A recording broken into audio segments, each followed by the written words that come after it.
Noda kupa muenzaniso waHezekia.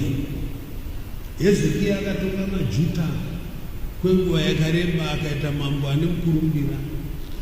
Akazoona iye asingafanira kufa, achifanira kutonga maJudha nekusingaperi. So Mwari akapinda chirwere maari, ndokubva arwara achida kuona kuti uyu munhu akadindika iro. Nobva atuma Isaya muprofita wake, zvikachinotaurira muranda wangu Hezekia kuti aronge zvemusha wake nekukasira. Nguva yake yakwana, ndakuda kumutora. Wo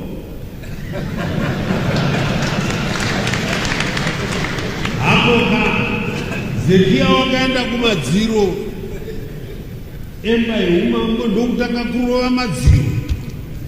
Imi muri Mwari akaita sei? Hakuna umwe mambo akatonga vanhu ava kudarika ini ndini ndinogona. Hakuna umwe futi achakwanisa kuvatonga kunze kwangu. Akazhambarara akakunga achabuda musodzero. Jehovha akati ndobva wadzokera futi kuna Isaya zvikanzi dzokera kubenzi rangu riya. Unoritaurira kuti ndanzwa kuchema kwaro, saka ndichariwedzera makore 15 chimupai poriji yemaonde adye kuti apore.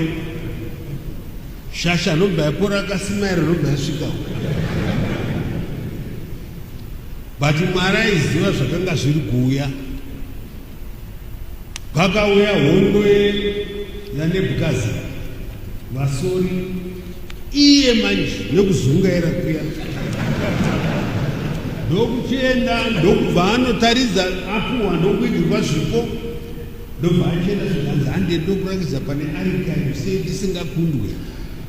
Ndokunoratidza arika avaya ndokudya avo, ndokubva vati asita kudzokera kwedu, ndokuzouya nehondo svinyu yaasina kupedza. Haana kwaaita kana mwedzi mitatu, hatina mbonzwa payakanyorwa mubhaibheri. Akazopedza 15 years ari pasi mujera. Mwari haana kumutorera 15 years akamupa